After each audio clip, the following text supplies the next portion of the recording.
નમસ્કાર મિત્રો આજની વિડીયોમાં વાત થશે દેશ અને દુનિયાના સુપરફાસ્ટ સમાચારની। સૌપ્રથમ વાત કરીએ તો 10મી મેથી પેટ્રોલ પંપ ઉપર યુપીઆઈ પેમેન્ટ નહીં ચાલે।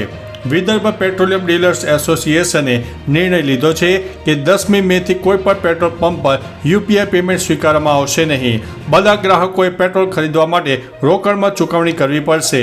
નેશનલ સાયબર ક્રાઇમ પોર્ટલે એક પેટ્રોલ પંપ માલિકનું એકાઉન્ટ બ્લોક કરી દીધું છે। આ પછી આ નિર્ણય લેવામાં આવ્યો છે। ગુનેગારોએ પેટ્રોલ પંપ માલિકના બેંક ખાતામાં છેતરપિંડી ભર્યા વ્યવહારો કર્યા હતા। મિત્રો, અન્ય મહત્વના સમાચારની વાત કરીએ તો કચ્છમાં 3 પાકિસ્તાની ડ્રોનને તોડી પાડવામાં આવ્યા છે। કચ્છના દરિયામાં ભારતીય સુરક્ષા દળોએ 3 પાકિસ્તાની ડ્રોન તોડી પાડ્યા છે, જ્યારે 2 ડ્રોન પરત ફર્યા હોવાનું જાણવા મળી રહ્યું છે। પરિણામે તાત્કાલિક અસરથી 500 બોટ પરત બોલાવાઈ છે અને માછીમારી પર અનિશ્ચિત કાળ સુધી પ્રતિબંધ મૂકવામાં આવ્યો છે। સાથે જ ભુજ, નખત્રાણા, અબડાસા સહિત કચ્છના વિસ્તારો અને બનાસકાંઠા અને પાટણના કેટલાક ગામોમાં અંધારપટ છવાયો હતો। લોકોએ ગરમી અને ભય વચ્ચે રાત વિતાવવી પડી હતી। મિત્રો, અન્ય મહત્વના સમાચારની વાત કરીએ તો સેનાને મોટી સફળતા મળી, 7 આતંકી ઠાર। જમ્મુના સાંબા જિલ્લામાં આંતરરાષ્ટ્રીય સરહદ પર સેનાએ ઘૂસણખોરીના એક મોટા પ્રયાસને નિષ્ફળ બનાવ્યો છે। ભારતમાં ઘૂસણખોરીનો પ્રયાસ કરતા 7 આતંકવાદીઓને સેનાએ ઠાર માર્યા છે। યુદ્ધની અફરાતફરી વચ્ચે 10થી 12 આતંકવાદીઓ ઘૂસણખોરીની યોજના બનાવી રહ્યા હતા। બાકીના આતંકવાદીઓ પાકિસ્તાન તરફ પાછા ભાગી જવામાં સફળ રહ્યા છે। કહેવામાં આવી રહ્યું છે કે તે બધા જૈશ એ મોહમ્મદના આતંકવાદી હતા। મિત્રો, અન્ય મહત્વના સમાચારની વાત કરીએ તો ભારતે સલાલ ડેમના 3 દરવાજા ખોલ્યા છે। ભારત પાકિસ્તાન યુદ્ધ વચ્ચે ભારતે મોટી કાર્યવાહી કરી છે। ભારતે ચિનાબ નદીમાં પાણી છોડી દીધું છે। ચિનાબ નદી પર બનેલા રિયાસીના સલાલ ડેમના 3 દરવાજા ખોલી નાખવામાં આવ્યા છે। આનાથી પાકિસ્તાનમાં પૂર જેવી પરિસ્થિતિ સર્જાઈ શકે છે। ભારતે પહેલાં તો બધા દરવાજા બંધ કરી દીધા, પણ હવે અચાનક 3 દરવાજા ખોલી નાખ્યા છે। મિત્રો, અન્ય મહત્વના સમાચારની વાત કરીએ તો પાકિસ્તાનનો વધુ એક હુમલો નિષ્ફળ। પાકિસ્તાન દ્વારા સવારે 4:30 વાગ્યાથી 5:30 વાગ્યાની આસપાસ જેસલમેરના રામગઢમાં બીએસએફ કેમ્પ પર ડ્રોન હુમલો કરવાનો બીજો પ્રયાસ કરવામાં આવ્યો। જોકે ભારતની એર ડિફેન્સ સિસ્ટમે આ હુમલાને પણ નિષ્ફળ બનાવી દીધો છે। એર ડિફેન્સ સિસ્ટમે ડ્રોનને તોડી પાડ્યા છે। મિત્રો, અન્ય મહત્વના સમાચારની વાત કરીએ તો હજુ સત્તાવાર રીતે યુદ્ધ જાહેર થયું નથી। હાલ ઘણા બધા ફોરવર્ડમાં કહેવાઈ રહ્યું છે કે ભારત પાકિસ્તાન વચ્ચે યુદ્ધ ચાલી રહ્યું છે, પણ આ સત્તાવાર નથી। ભારતે સત્તાવાર નથી જણાવ્યું કે આપણે પાકિસ્તાન સાથે યુદ્ધની સ્થિતિમાં છીએ। હજી ભારતે માત્ર પાકિસ્તાને કરેલા નાપાક કામ સામે વળતા જવાબ આપી રહ્યા છે। વળતો પ્રહાર કર્યો છે, પણ આને યુદ્ધ ન કહેવાય। યુદ્ધ માટે એક યોગ્ય જાહેરાત થાય છે, પછી જ તેને યુદ્ધ ગણાય છે। આ જાહેરાત દેશના રાષ્ટ્રપતિ અથવા પીએમ કરી શકે છે। મિત્રો, અન્ય મહત્વના સમાચારની વાત કરીએ તો વોટ્સઅપ, ફેસબુક અને ઈમેલનો ઉપયોગ કરો છો તો સાવધાન થઈ જજો। ભારત અને પાકિસ્તાન વચ્ચે યુદ્ધ જેવી સ્થિતિ સર્જાઈ ગઈ છે। આ બધા વચ્ચે પાકિસ્તાન હવે સાયબર હુમલાનો પણ આશરો લઈ રહ્યું છે।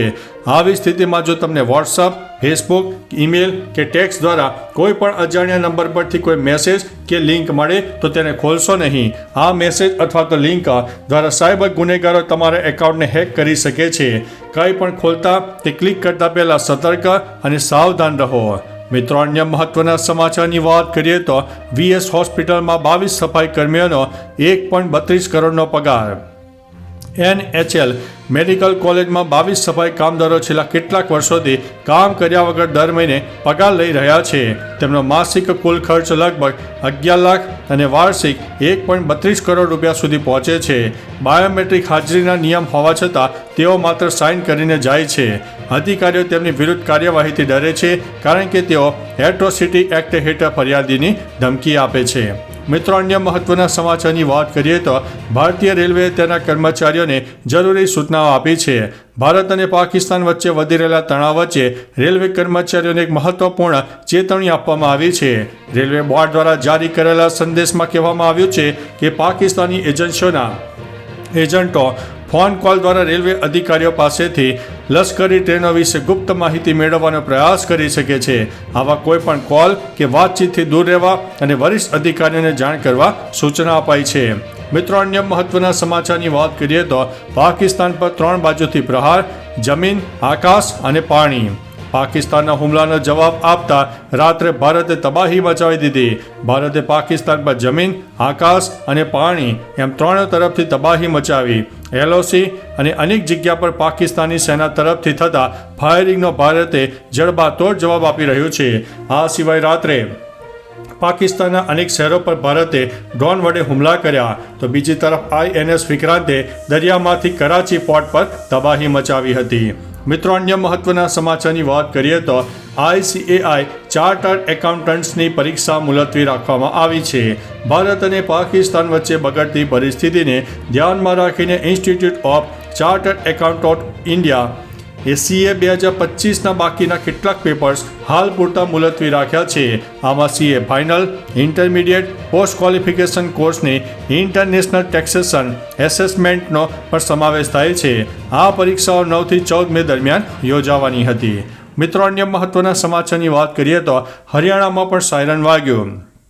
ભારત અને પાકિસ્તાન યુદ્ધ વચ્ચે હરિયાણાના પંચકુલામાં સાયરન વાગી રહ્યા હતા. હવાઈ હુમલાની ચેતવણી આપતો સાયરન વાગી રહ્યા હતા. વહીવટીતંત્રે લોકોને પોતાના ઘરમાં રહેવાની સલાહ આપી.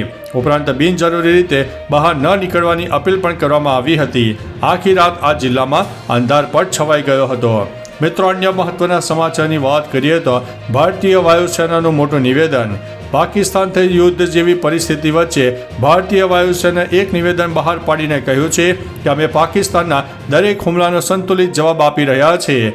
આપણી એર ડિફેન્સ સિસ્ટમે ઘણા બધા હુમલાઓને નિષ્ફળ બનાવ્યા છે. ભારતે રશિયન પેચોરા મિસાઇલ, સ્વદેશી સંરક્ષણ મિસાઇલ, CUAS અને AD તોપોનો ઉપયોગ કર્યો છે. ડ્રોન સામે L-17 બંદૂકોનો ઉપયોગ કરવામાં આવ્યો હતો.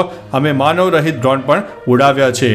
મિત્રો અન્ય મહત્વના સમાચારની વાત કરીએ તો ભારત પાકિસ્તાન તણાવ પર ચીને શું કહ્યું. ભારત પાકિસ્તાન તણાવ પર ચીનના વિદેશ મંત્રાલયના પ્રવક્તા લીન જીયોને કહ્યું છે કે ચીન વર્તમાન ઘટનાક્રમ અંગે ચિંતિત છે. ભારત અને પાકિસ્તાન બંને ચીનના પડોશી દેશો છે. ચીન તમામ પ્રકારના આતંકવાદનો વિરોધ કરે છે. અમે બંને પક્ષોને શાંતિ અને સ્થિરતાના વ્યાપક હિતમાં કામ કરવા વિનંતી કરીએ છીએ. અમે વર્તમાન તણાવને ઓછો કરવામાં રચનાત્મક ભૂમિકા ભજવવા માટે બાકીના આંતરરાષ્ટ્રીય સમુદાય સાથે કામ કરવા માટે તૈયાર છીએ. મિત્રો અન્ય મહત્વના સમાચારની વાત કરીએ તો 8,000થી વધુ એક્સ એકાઉન્ટને બ્લોક કરવાનો આદેશ. પાકિસ્તાન સાથેના તણાવ વચ્ચે ભારત સરકારે ફેક ન્યૂઝ ફેલાવતા 8,000 એક્સ એકાઉન્ટ બંધ કરવાનો આદેશ આપ્યો છે, જેમાં આંતરરાષ્ટ્રીય સમાચાર સંસ્થાના એકાઉન્ટનો પણ સમાવેશ થાય છે.